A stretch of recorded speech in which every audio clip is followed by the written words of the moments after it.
So last chapter हमने देखा था कौन सा, मैग्नेटिक फील्ड। मैग्नेटिक फील्ड कैसे प्रोड्यूस होता है, और दूसरा हमने देखा था कि मैग्नेटिक फील्ड का इफेक्ट क्या होता है, जिसके अंदर कई सारे टॉपिक्स थे। तो इन सारे टॉपिक्स को कवर किया हम लोगों ने।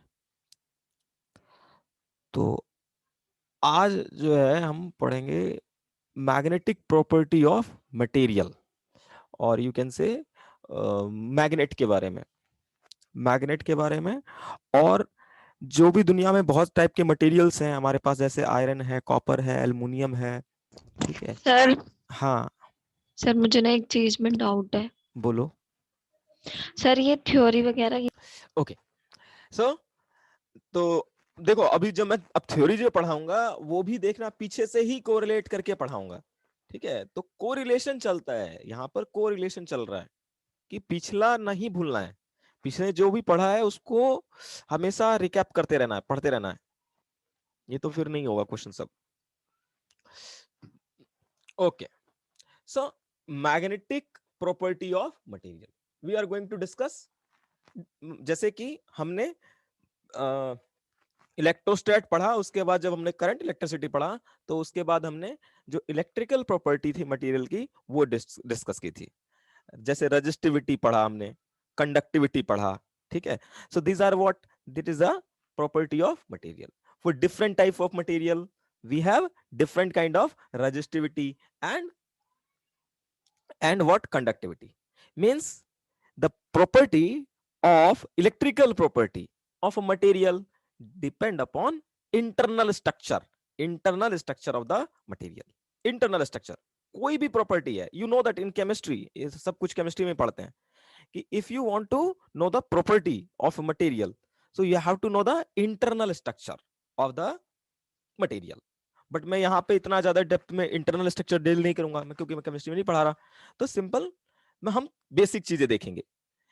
अब जो भी like magnetic property, so magnetic property means what, कि सम टाइप ऑफ मटेरियल, जब हम मींस प्रॉपर्टी मींस हम किसी उसकी कैरेक्टरिस्टिक को पढ़ना चाहते हैं। प्रॉपर्टी मींस कैरेक्टरिस्टिक, कि वो कैसे बिहेव करेगा, how it behave under what, under the magnetic field.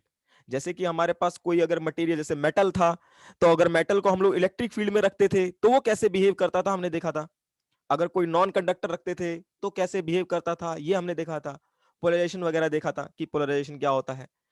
तो मींस कि इलेक्ट्रिक फील्ड में जब हम मटेरियल को रखते थे तो वो कैसे बिहेव करता था, है ना। जब हम इलेक्ट्रिक फील्ड में किसी मटेरियल को रखेंगे, then how it behave, that is what electrical property. Same to same, अगर हम मटेरियल, कोई भी हमारे पास मटेरियल है, अगर उसको मैग्नेटिक फील्ड के अंदर रखेंगे, so then how its behave, that is what magnetic property of material. So we are actually going to discuss magnetic property means how any material behave। property means what, characteristic, कि how any material behave in magnetic field, behave in magnetic field। So let us try to understand. So magnetic property को समझने से पहले हमें molecular level पे इसको समझना चाहिए। जैसे कि मैंने इलेक्ट्रिकल प्रॉपर्टी जब पढ़ाया तब भी मैंने मॉलिक्यूलर लेवल पे देखा था, इलेक्ट्रॉन्स प्रोटॉन्स को डील किया था, सेम टू सेम। तो let us try to understand कि हमें पता है कि जितने भी मटेरियल होता है दुनिया में, कोई भी मटेरियल है दुनिया में, कोई भी मटेरियल है, तो वो किससे बना हुआ है, वो बना हुआ है एटम से। कोई भी मटेरियल है वो एटम से बना हुआ है। ये मटेरियल हमारे पास, तो इसके अंदर क्या होगा, बहुत सारे एटम्स होंगे। कोई भी मटेरियल है, एटम है। And we know that atom के अंदर में भी क्या है, इलेक्ट्रॉन्स है और प्रोटॉन्स है। So according to Bohr model, according we are right now we are following the Bohr model, है बोर मॉडल। तो बोर मॉडल क्या कहता है कि, थोड़ा बड़ा करके दिखा रहा हूं, ये आपका न्यूक्लियस है, और न्यूक्लियस के चारों ओर, न्यूक्लियस के चारों ओर आपका क्या करेगा, सर्कुलर, बोर का कहना है ये, सर्कुलर ऑर्बिट के अंदर इलेक्ट्रॉन्स जो है वो रिवॉल्व कर रहा होगा with fix angular momentum. We know this thing in chemistry, है ना, कि कोई भी एटम है, ये इसका न्यूक्लियस हो गया जिसके अंदर प्रोटॉन्स होगा और न्यूट्रॉन्स होगा। और इसके चारों ओर क्या घूम रहा होगा, इलेक्ट्रॉन्स घूम रहा होगा। मींस चार्ज पार्टिकल है, electrons is a charge particle and that is revolve around the nucleus. तो मैं पहले क्या किया, मटेरियल है हमारे पास, मटेरियल के अंदर एटम है, एटम के अंदर हम देख रहे हैं इलेक्ट्रॉन्स और प्रोटॉन्स को। तो अगर मैं इलेक्ट्रॉन्स को देखूं सिर्फ, तो इलेक्ट्रॉन्स एक सर्कुलर लूप में घूम रहा है अकॉर्डिंग टू बोर। तो जब कोई चार्ज पार्टिकल, अभी हमने देखा था कि when charge particle move, so it produce what, it produce magnetic field, it produce magnetic field. So as we know that this electrons will move, suppose ये electron इस सर्कल में मूव करेगा, इसका मतलब क्या होगा कि इस लूप के अंदर, इस लूप के अंदर करंट होगा, बट इलेक्ट्रॉन्स के मोशन के अपोजिट डायरेक्शन में। अगर इलेक्ट्रॉन्स इधर की तरफ मूव कर रहा है तो करंट इसमें इधर की तरफ होगा, है ना। यही था ना करंट का डेफिनेशन। करंट का मतलब क्या है कि flow of charge. So charge is actually moving in this loop, so we have a current in this loop, so we have a current. Okay, any problem यहां तक? हाँ, सो अगर इलेक्ट्रॉन्स के मोशन के वजह से करंट प्रोड्यूस हुआ, तो we know that due to current we have magnetic field. अच्छा, तो अगर एक चीज मुझे बताइए कि हम लोगों ने अभी कुछ दिन पहले पढ़ा था कि अगर कोई भी आपके पास सर्कुलर लूप है, इस सर्कुलर लूप में यदि करंट आई है, तो इसका मैग्नेटिक मोमेंट क्या होगा, इसका मैग्नेटिक मोमेंट क्या होगा, एम। क्या होता था magnetic moment? I into area. Yes, I into area vector, surface area of this loop, है ना, आई इंटू। और इसका डायरेक्शन किधर की तरफ होगा मैग्नेटिक मोमेंट का, follow the right hand screw rule. So current है आपका क्लॉकवाइज, तो मैग्नेटिक मोमेंट अंदर की तरफ होगा, मैग्नेटिक मोमेंट अंदर की तरफ होगा। और आपको अभी उस दिन भी मैंने बताया था कि मैग्नेटिक मोमेंट मींस इस करंट के वजह से इसके अंदर क्या होगा, मैग्नेटिक फील्ड होगा। So what is the magnetic field, B at the centre. क्या था B, B is equal to what I can write, B equal to what, अगर मैं कहता हूं इसका रेडियस आर है, let's suppose radius is R, so what is the magnetic field at the centre, Mu naught by 2 mu I naught, by R. Yes mu naught I by 2 2 R. 2r। Okay, अच्छा अगर मैं pi R square से multiply कर दूं और pi R square से divide कर दूं, तो कोई problem? No, sir.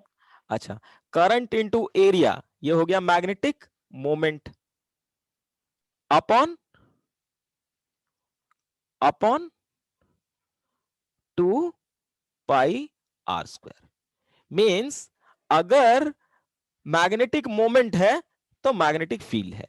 So we can say B vector is equal to mu naught M vector, जिस डायरेक्शन में मैग्नेटिक मोमेंट होगा उसी डायरेक्शन में मैग्नेटिक फील्ड होगा, 2 पाई आर स्क्वायर।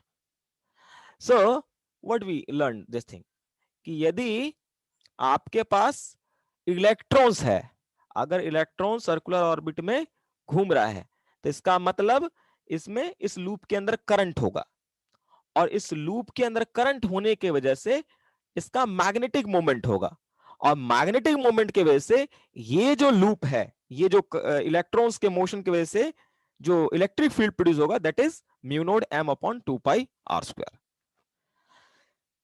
कोई प्रॉब्लम यहां पर? No, sir.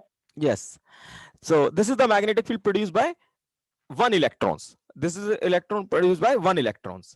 means अगर मैं ये कहूं कि मेरे पास कोई मटेरियल है, मान लो कोई मटेरियल है, तो उसमें कई सारे इलेक्ट्रॉन्स होंगे, कई सारे इलेक्ट्रॉन्स होंगे, कई सारे इलेक्ट्रॉन्स होंगे।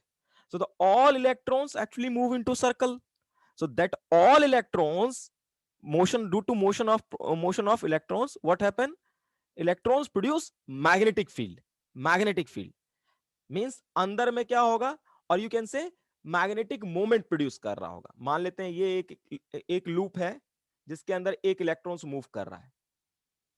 ठीक है, ये एक दूसरा लूप है, ऐसे करके इसमें इलेक्ट्रॉन्स मूव कर रहा है। एक और लूप बना लेते हैं, तो ये इलेक्ट्रॉन्स ऐसे करके मूव कर रहा है। ऐसे बहुत सारे होंगे, बहुत सारे इलेक्ट्रॉन्स होंगे। तो जब ये सारे मूव कर रहे होंगे तो होगा क्या, ये सभी मैग्नेटिक मोमेंट प्रोड्यूस कर रहे होंगे, एम वेक्टर। इसके वजह से भी होगा, इसके वजह से भी होगा, और इसके वजह से भी होगा, इसके वजह से भी होगा। मींस इस मैग्नेटिक मोमेंट को हम लोग ऑर्बिटल, दिए मैग्नेटिक मोमेंट प्रोड्यूस जो हुआ है वो किसकी वजह से, इलेक्ट्रॉन्स के ऑर्बिटल मोशन की वजह से प्रोड्यूस हुआ है। ठीक है, सो मटेरियल के अंदर ध्यान से समझना कि कोई भी मटेरियल होता है तो उसके अंदर कई सारे इलेक्ट्रॉन्स होते हैं, and due to motion of electrons what happen, अंदर में मैग्नेटिक मोमेंट प्रोड्यूस होता है, अंदर में मैग्नेटिक मोमेंट प्रोड्यूस होता है। ठीक है, बट ये क्योंकि इलेक्ट्रॉन्स, इसमें बहुत सारे इलेक्ट्रॉन्स हैं और सभी का मोशन हमें पता नहीं कि कैसे होगा, रेंडमली ये क्या कर रहे होंगे, मूव कर, कोई ऐसे करके मूव कर रहा होगा, कोई ऐसे करके मूव कर रहा होगा, कोई ऐसे करके मूव कर रहा होगा, कोई ऐसे करके मूव कर रहा होगा। तो ये जो भी मैग्नेटिक मोमेंट प्रोड्यूस कर रहे हैं वो रेंडमली प्रोड्यूस कर रहे होंगे इनिशियली, बट इसे हम लोग कहते हैं orbital magnetic moment. Orbital magnetic moment means यहां पर जो मैग्नेटिक मोमेंट प्रोड्यूस हुआ है due to motion of electrons, orbital motion of electrons, so this is called orbital magnetic moment. Orbital magnetic moment, you can say this is the orbital magnetic moment.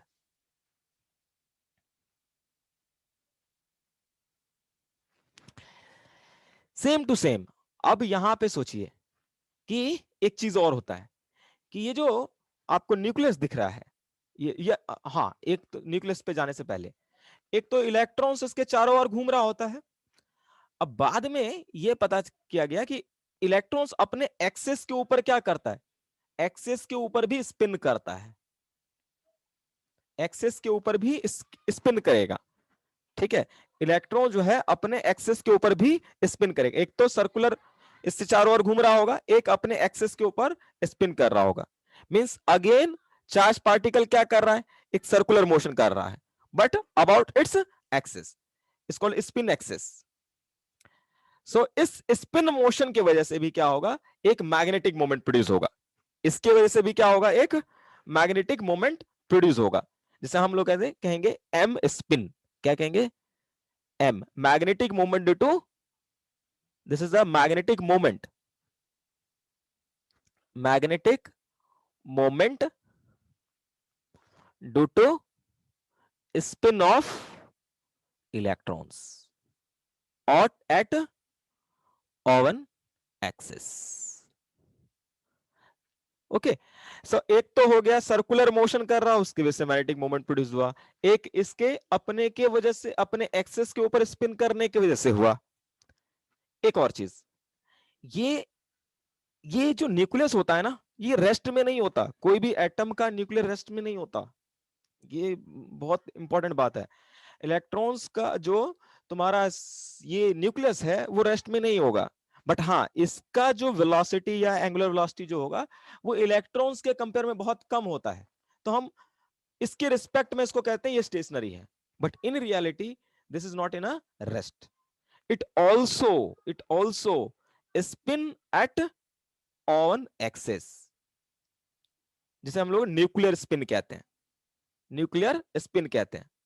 Means nucleus is also spinning on its axis, which is called nucleus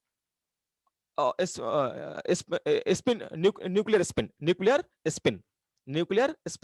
means nucleus is also spinning at its own axis। और इसका answer ऐसा क्यों होता है, तो ये बहुत आगे मॉडर्न फिजिक्स में पढ़ते हैं, और मॉडर्न फिजिक्स में भी तुम्हारे सिलेबस में नहीं है, ये जब आप अच्छे खासे लेवल पे जाओगे तब समझ में आएगा कि न्यूक्लियस भी अपने एक्सिस पे क्यों स्पिन करता है। और ये जो मॉडल है बोर का, ये भी जो है इसमें कई सारे एजम्पशंस हैं, ये जो है करेक्ट मॉडल नहीं है, मतलब बट मोस्ट ऑफ जगह हम यही लगा रहे हैं आजकल जिंदगी में, अभी तक तो यही लगा रहे हैं, बट पूरी तरह से ये करेक्ट नहीं है क्योंकि इसमें बहुत सारे एजम्पशंस थे। तो nucleus is also spinning over, main मुद्दा समझते हैं हम, nucleus is also spinning at its own axis. So nucleus के अंदर क्या है, प्रोटॉन्स है, न्यूट्रॉन्स है। न्यूट्रॉन्स के ऊपर तो कोई चार्ज नहीं है, तो उसके वजह से कोई भी मैग्नेटिक मोमेंट इंड्यूस नहीं होगा। बट प्रोटॉन्स के ऊपर तो चार्ज है, सो अगर प्रोटॉन्स अपने एक्सेस के ऊपर स्पिन करने लग गया, यानी न्यूक्लियस अपने एक्सेस के ऊपर स्पिन करने लग गया, so it also produce magnetic moment. So magnetic moment, this is m due to nucleus spin.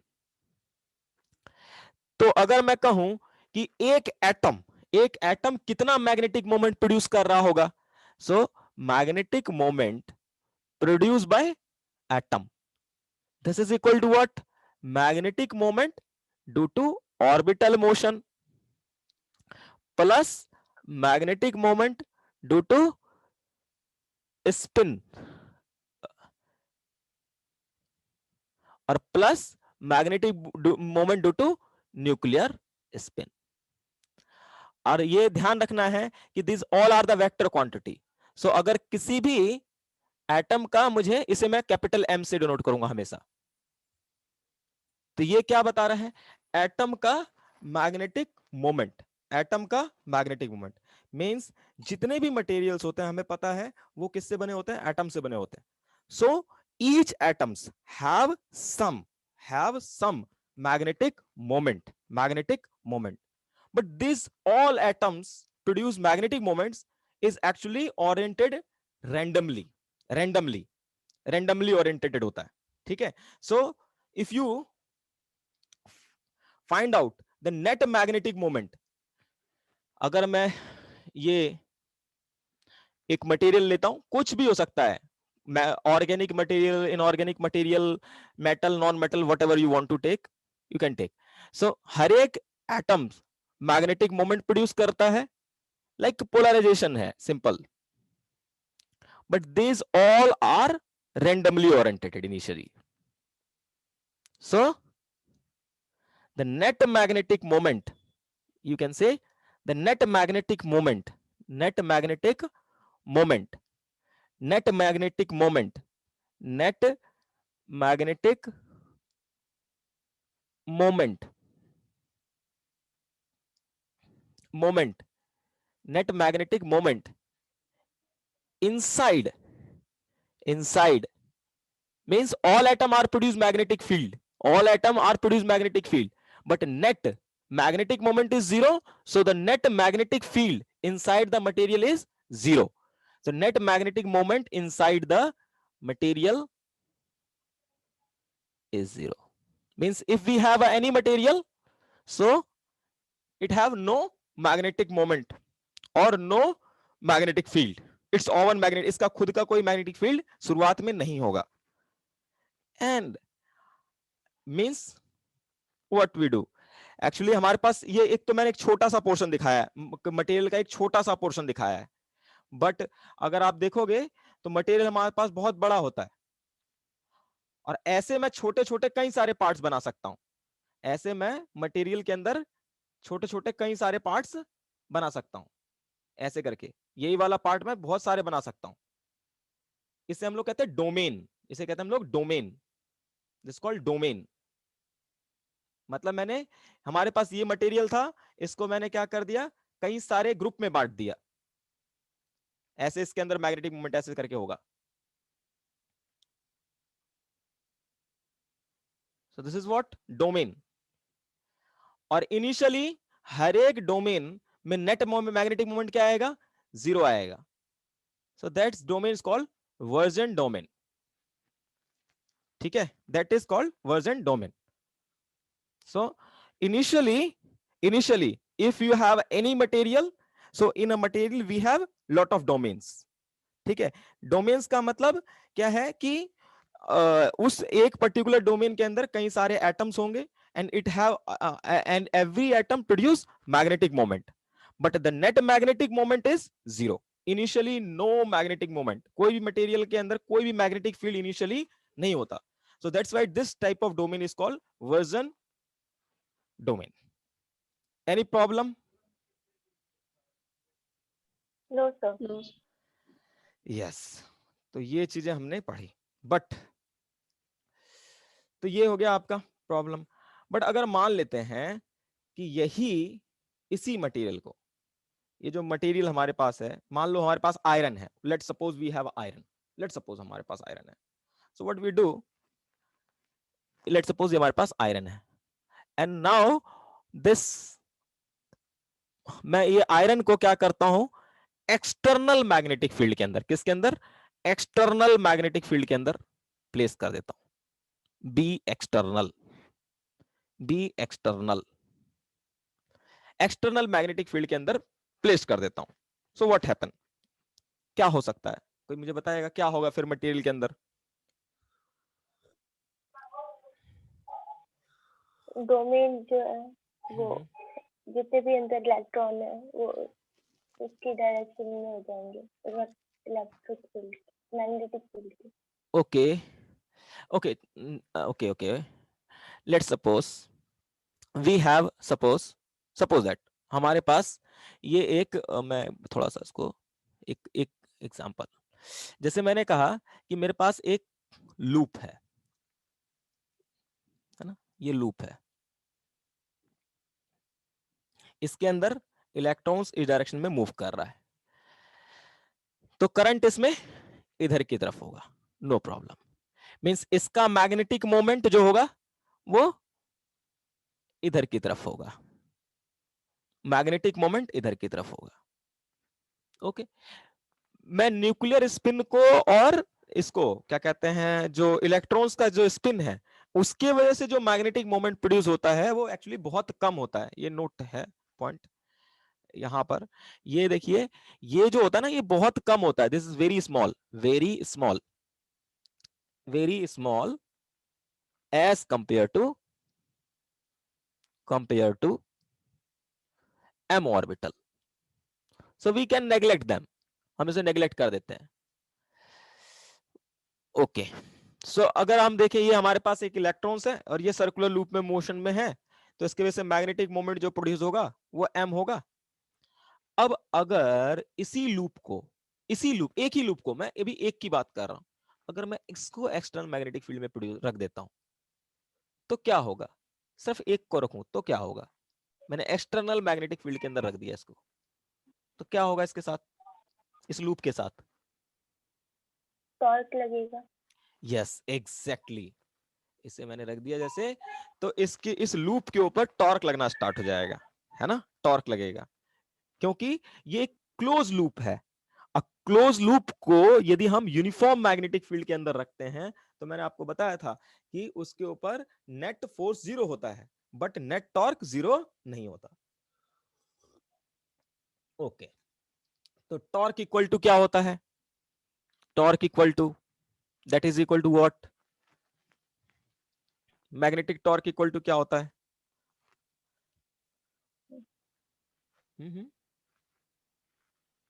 Magnetic moment cross B. हाँ, m क्रॉस b एग्जैक्टली, तो m क्रॉस b हुआ। तो अब मुझे बताओ कि इसके ऊपर जो टॉर्क लगेगा वो कैसे निकालोगे?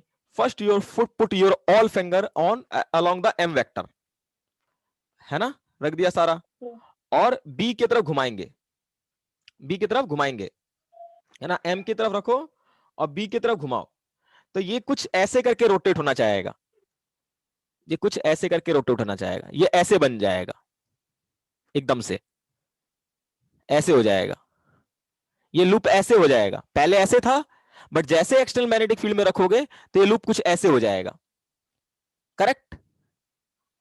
आए बात समझ में? मींस व्हाट, कि ये जो मैग्नेटिक मोमेंट का डायरेक्शन है वो मैग्नेटिक फील्ड के अपोजिट डायरेक्शन में हो जाएगा, है ना।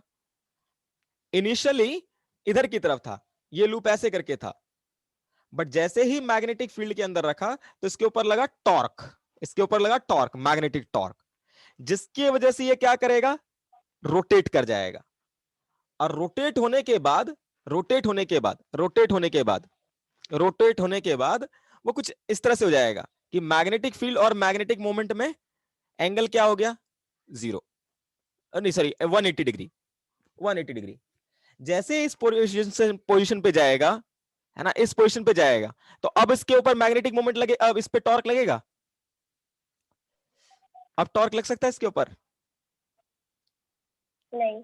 हाँ, क्यों? क्योंकि टॉर्क इक्वल टू होता है हमारे पास mb साइन थीटा। हाँ, ठीक है। अगर थीटा इक्वल टू हो गया 180 डिग्री, मींस मैग्नेटिक फील्ड और मैग्नेटिक मोमेंट के बीच में एंगल हो गया इस जगह पर जाने के बाद 180 डिग्री, तो ये रोटेट नहीं कर सकता, अब रोटेट नहीं कर सकता। अब मींस व्हाट, क्या हुआ कि यदि हमारे पास एक इलेक्ट्रॉन्स है तो वो क्या कर रहा था, मैग्नेटिक मोमेंट प्रोड्यूस कर रहा था। उसी इलेक्ट्रॉन्स को यदि हमने एक्सटर्नल मैग्नेटिक फील्ड में रख दिया तो वो क्या कर रहा है, उसके वो जो लूप है उसके ऊपर लगेगा टॉर्क, जिसके वजह से मैग्नेटिक मोमेंट का डायरेक्शन क्या हो जा रहा है, चेंज हो जा रहा है, और वो एक्सटर्नल मैग्नेटिक फील्ड के अपोजिट डायरेक्शन में आ जा रहा है। बट ये मुझे बताओ, क्या स्टेबल पोजीशन होगा, स्टेबल पोजीशन होगा लूप का, या अनस्टेबल पोजीशन होगा? मैं आपको एक फॉर्मूला देता हूं। जो पोटेंशियल एनर्जी होता है, magnetic potential energy, that is equal to होता है minus M dot B, minus M dot B. Like जैसे इलेक्ट्रिक डाइपोल में इलेक्ट्रिक हमने डाइपोल में इलेक्ट्रिक डाइपोल एनर्जी, डाइपोल वाला जो पोटेंशियल एनर्जी देखा था, वहां था पी डॉट ई था, यहां पे क्या हो जाएगा, एम डॉट बी। तो इसका मतलब हुआ minus M B cos theta. तो यदि मैग्नेटिक फील्ड और मैग्नेटिक मोमेंट के बीच में एंगल हो गया 180 डिग्री, तो पोटेंशियल एनर्जी क्या हो जाएगा, that is M B when theta is 180 degree. तो यानी इस ओरिएंटेशन पे देखो, टॉर्क भले ही 0 हो गया है बट एनर्जी क्या है, maximum, energy is maximum, this is maximum, maximum. But अगर थीटा इक्वल टू यदि 0 डिग्री होता तो पोटेंशियल एनर्जी क्या हो जाएगा, minus M B, means potential energy minimum हो जाएगा, पोटेंशियल एनर्जी क्या हो जाएगा, मिनिमम हो जाएगा। ओके, मीन्स व्हाट, कि मैग्नेटिक मोमेंट और मैग्नेटिक फील्ड अगर दोनों एक ही डायरेक्शन में हो गए तो क्या होगा, जो पोटेंशियल एनर्जी हो जाएगा उस लूप का, वो क्या हो जाएगा, कम हो जाएगा। तो वो क्या होगा, स्टेबल, क्या होगा, stable. Any problem? No sir. तो यदि मैं कहता हूं कि हमारे पास मटेरियल है, इसके अंदर इलेक्ट्रॉन जो है ऐसे करके मूव कर रहे हैं, ऐसे करके मूव कर रहे हैं शुरुआत में, बट जैसे ही आपने क्या किया, इसे एक्सटर्नल मैग्नेटिक फील्ड में रखोगे तो होगा क्या, कि ये सारे के सारे इलेक्ट्रॉन, ये जितने भी क्या कहते हैं, ये जो मैग्नेटिक मोमेंट प्रोड्यूस कर रहे थे इलेक्ट्रॉन्स, ये जो मैग्नेटिक मोमेंट प्रोड्यूस कर रहे थे इलेक्ट्रॉन्स, ये सभी के सभी मैग्नेटिक मोमेंट किस डायरेक्शन में अलाइंड हो जाएगा, किस डायरेक्शन में अलाइंड हो जाएगा, जो एक्सटर्नल मैग्नेटिक फील्ड है उस डायरेक्शन में क्या हो जाएगा, अलाइंड हो जाएगा। बात आया समझ में?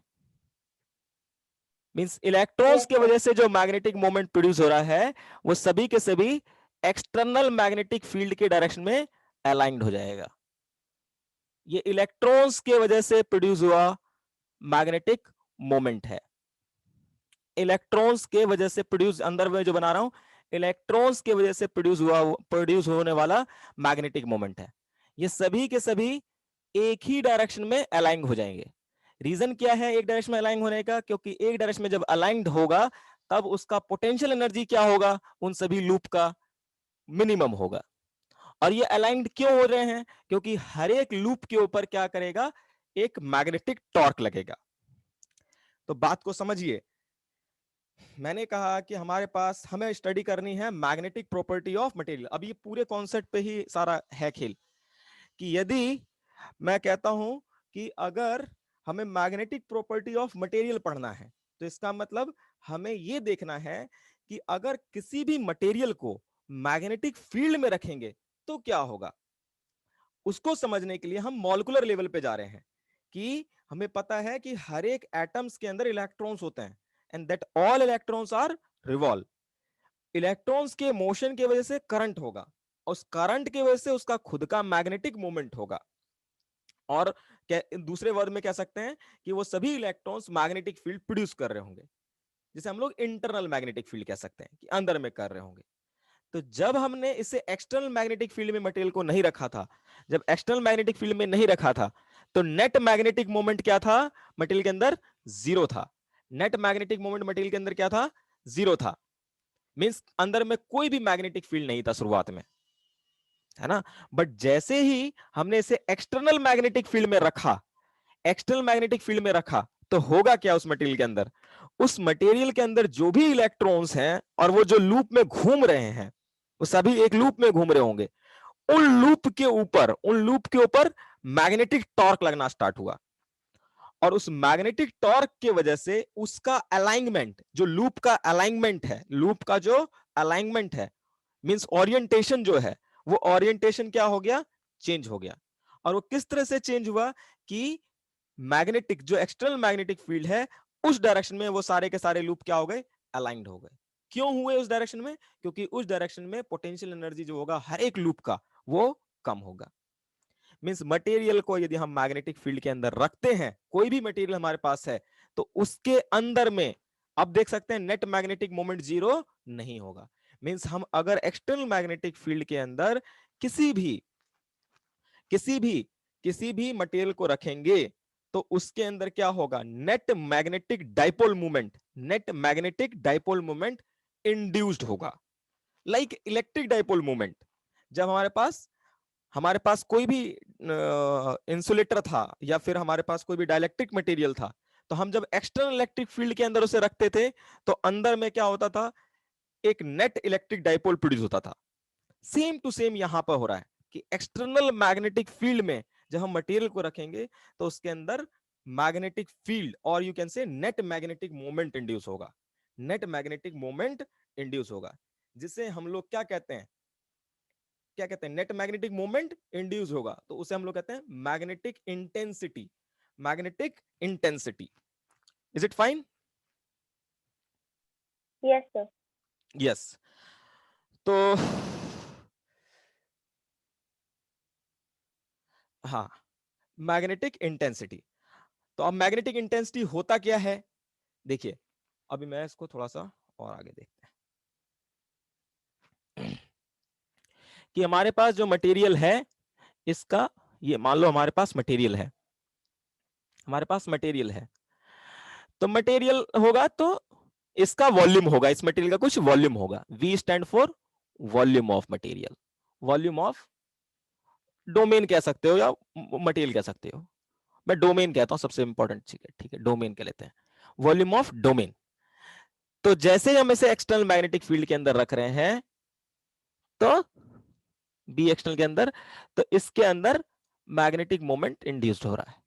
बट एक बात है, क्या सभी के सभी क्या सभी के सभी डाइपोल जो है एक ही डायरेक्शन में अलाइन हो जाएंगे, या कुछ ही होंगे? ये डिपेंड करेगा किस टाइप का मटेरियल आपने मैग्नेटिक फील्ड के अंदर रखा है। कुछ तो सारे के सारे हो जाते हैं, कुछ मटेरियल के अंदर क्या होता है, कुछ मटेरियल के अंदर क्या होता है, सारे के सारे जितने भी डाइपोल्स हैं, मैग्नेटिक डाइपोल्स हैं, वो सारे के सारे अलाइंड हो जाएंगे एक्सटर्नल मैग्नेटिक फील्ड में। और किसी किसी मटेरियल में क्या होता है, कुछ ही होता है, सारा का सारा नहीं होता है, सारा का सारा नहीं होता। ठीक है, वो डिपेंड करता है किस टाइप का मटेरियल आप एक्सटर्नल मैग्नेटिक फील्ड के अंदर रख रहे हो। तो जब कोई भी एक्सटर्नल मटेरियल, एक्सटर्नल फील्ड के अंदर हम लोग मटेरियल, एक्सटर्नल मैग्नेटिक फील्ड के अंदर रखते हैं मटेरियल को, तो इसके अंदर क्या होता है? नेट मैग्नेटिक मोमेंट इंड्यूस्ड होता है। This is net magnetic moment induced in the material. So that net magnetic moment induced into the material divide by per unit volume per unit volume of the material is known as what? Magnetic intensity. And that is I. Because magnetic moment is a vector quantity, so it is also vector quantity. So this is called magnetic intensity.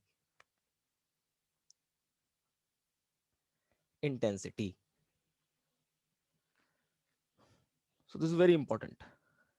When we placed this material into magnetic field, so in a 1 unit volume, how much magnetic moment is induced? That is what? Magnetic intensity. Okay.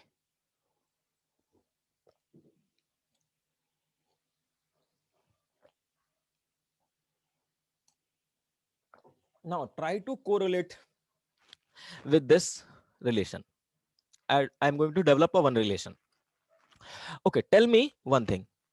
Suppose आपके पास अगर, जैसे मैंने कहा एक loop है, हमारे पास एक loop है, सिर्फ एक लूप होता, सो it produce magnetic moment.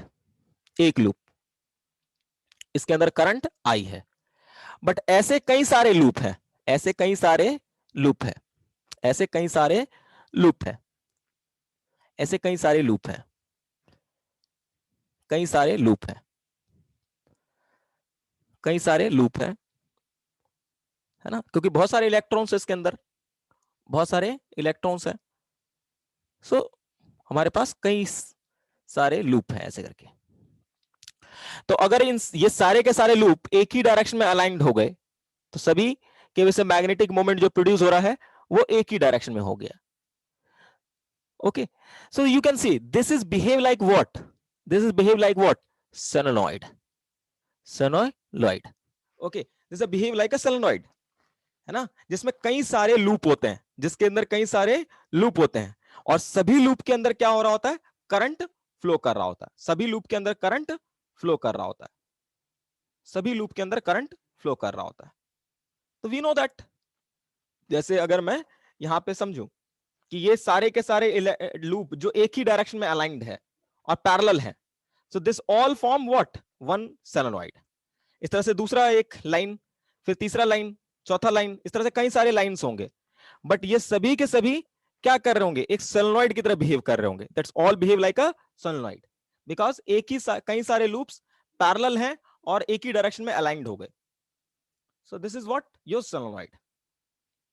So what is the magnetic field inside the solenoid? What is the magnetic field inside the solenoid? Inside the solenoid, what is the magnetic field inside the mu naught solenoid? Ni.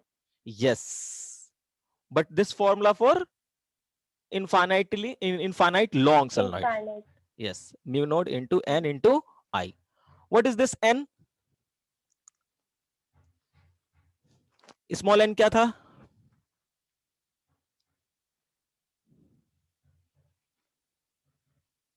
Total number of turns, total number of turns per unit length. Correct? So the net magnetic field produced by this solenoid, you can write mu node into n into I. अगर मैं area of cross section से यहां पे divide कर दूं और multiply कर दूं, so this is what? Volume. So mu node into, अच्छा I into A क्या हो गया? Dipole movement of one loop. Dipole movement of one loop. I into A क्या हो गया? Dipole movement of, magnetic dipole movement of, dipole moment of one loop. तो अगर n loop है तो टोटल मैग्नेटिक मोमेंट क्या हो जाएगा? m.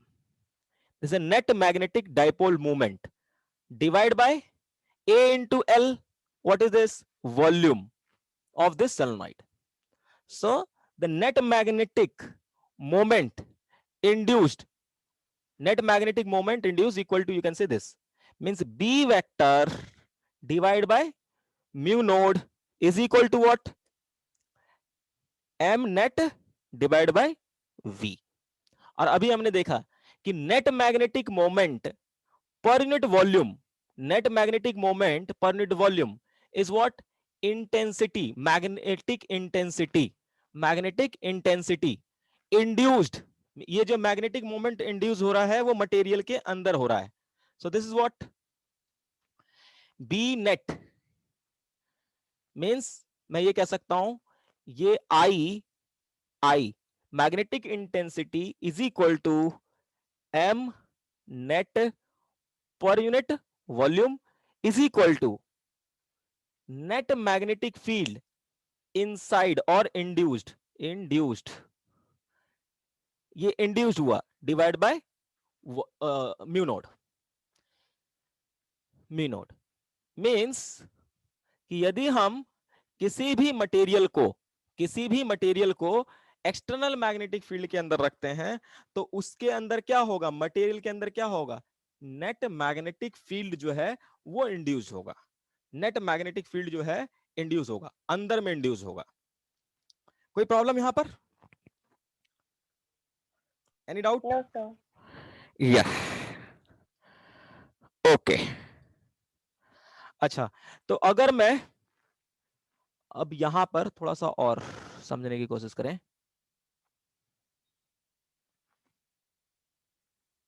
कि हमारे पास ये मटेरियल है, इस मटेरियल में ये हो गया आपका मैग्नेटिक डायपोल मोमेंट जो इंड्यूस्ड हुआ है.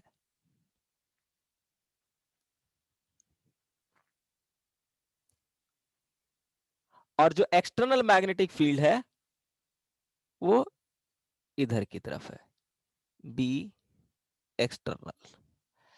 तो यदि मैं कोई भी पॉइंट अंदर में कंसीडर करूं, तो यहां पर जो मैग्नेटिक फील्ड होगा वो क्या होगा? कोई भी पॉइंट अंदर में, कोई भी पॉइंट कंसीडर करोगे तो मैग्नेटिक फील्ड क्या होगा? B is equal to which is called net magnetic field. Net magnetic field inside the material that is equal to what? क्योंकि ये जो मैग्नेटिक फील्ड इंड्यूस कर रहे हैं इलेक्ट्रॉन्स वो सभी एक ही डायरेक्शन में है और वो एक्सटर्नल मैग्नेटिक फील्ड के बराबर है और एक्सटर्नल मैग्नेटिक फील्ड के डायरेक्शन में है. तो net magnetic field inside the material, this is the net magnetic field inside the material is equal to B induced plus B external. Correct? Yes sir. क्योंकि same direction में हुआ. तो यदि मैं B एक्सटर्नल देखूं तो B external is equal to क्या आ जाएगा? B net magnetic field minus में B इंड्यूस्ड. अगर मैं दोनों तरफ म्यू नोड से डिवाइड कर दूं, mu naught divide by mu naught, so this is called what? ये जो इसको हम लोग डिनोट करेंगे net external magnetic field per unit mu naught is known as external magnetic intensity. This is equal to B net magnetic field inside the material divide by mu node. और ये क्या था? Magnetic intensity. So this relation is very important.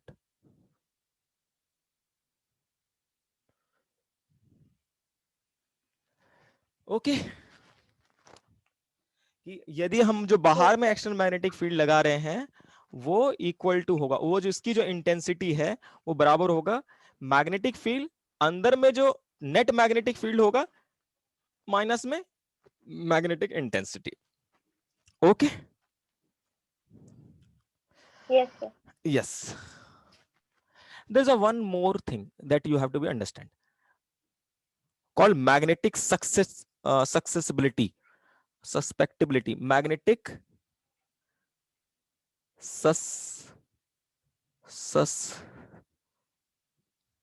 Susceptibility. This is what? Chi. This is also a property of magnetic property of material. It is a property of material. Property of material. अच्छा, एक चीज सोचो कि जितना ज्यादा आप external magnetic field लगाओगे, जितना ज्यादा एक्सटर्नल मैग्नेटिक फील्ड लगाओगे, तो होगा क्या? सभी लूप के ऊपर जो टॉर्क लग रहा था, टॉर्क इक्वल टू था m क्रॉस b। तो अगर आप एक्सटर्नल मैग्नेटिक फील्ड बढ़ाते जाओगे तो सभी लूप के ऊपर जो टॉर्क लगेगा वो क्या लगेगा? ज्यादा लगेगा। तो मैंने जैसे बताया कि आपने एक्सटर्नल मैग्नेटिक फील्ड सपोज लगाया, तो इसका मतलब ये नहीं हुआ कि सारे का सारा लूप जो है हो जाएगा एक ही डायरेक्शन में अलाइन हो जाएगा। कुछ होंगे, कुछ नहीं भी होंगे, but net magnetic moment zero नहीं रहेगा जब आप एक्सटर्नल मैग्नेटिक फील्ड में रख रहे हैं तो। ठीक है, बट सारा का सारा अगर एक ही डायरेक्शन में हो जाए ये जरूरी नहीं है, कुछ इधर उधर भी रहेंगे। बट अगर हम ये मैग्नेटिक फील्ड की इंटेंसिटी को बढ़ाते जाएं, यानी एक्सटर्नल मैग्नेटिक फील्ड की इंटेंसिटी को बढ़ाते जाएं, तो क्या होगा? हर एक लूप के ऊपर जो टॉर्क लग रहा होगा वो भी बढ़ता जाएगा। तो जो अलाइंड नहीं होना चाह रहा है वो भी क्या हो जाएगा? अलाइंड हो जाएगा। ठीक है, जो अलाइन नहीं भी होना चाह रहा है वो भी अलाइंड होना स्टार्ट कर देंगे। तो इसका मतलब क्या हुआ कि अंदर में जो मैग्नेटिक फील्ड प्रोड्यूस हो रहा है, अंदर में जो मैग्नेटिक फील्ड इंड्यूस हो रहा है, ये डिपेंड किस चीज पे करेगा? कि आप एक्सटर्नल मैग्नेटिक फील्ड कितना लगा रहे हो। जितना ज्यादा लगाओगे उतना ज्यादा ही मैग्नेटिक फील्ड इनसाइड में इंड्यूस्ड होगा। यू कैन से जो मैग्नेटिक इंटेंसिटी बाहर में है, मैग्नेटिक इंटेंसिटी जो बाहर में है H, ये जितना ज्यादा होगा उतना ही ज्यादा आपका क्या होगा? Magnetic intensity inside the material, उतना ज्यादा ही मैग्नेटिक फील्ड जो है अंदर में इंड्यूस होगा। So you can say H vector is directly proportional to, और यू सॉरी उल्टा कह दिया, I is directly proportional to your H vector। Mean जितना ज्यादा हम एक्सटर्नल मैग्नेटिक फील्ड लगाएंगे उतना ही ज्यादा अंदर में मैग्नेटिक फील्ड जो है इंड्यूस होगा। So if you remove this proportionality constant you get a constant, and this is called magnetic susceptibility, chi chi magnetic susceptibility, and that is depend upon type of material, type of material। like अगर diamagnetic material है, for diamagnetic material, अभी मैं बताऊंगा ये क्या होता है। Diamagnetic material, this is equal to, this is less than 1, but for paramagnetic material that is greater than 1। so it depend upon material, it depend upon material कि what kind of material you have। so suppose if you have diamagnetic material, then this will be less than 1, and if it is paramagnetic material, then it is greater than 1। but this magnetic intensity, whatever magnetic intensity will induced inside the material, depend upon external magnetic field। any problem? No, sir. हाँ, ये important है काफी, very important. Okay, so this is the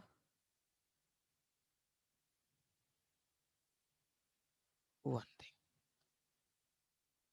okay, so next is magnetic susceptibility, another property of material which is called permeability, permeability of material, permeability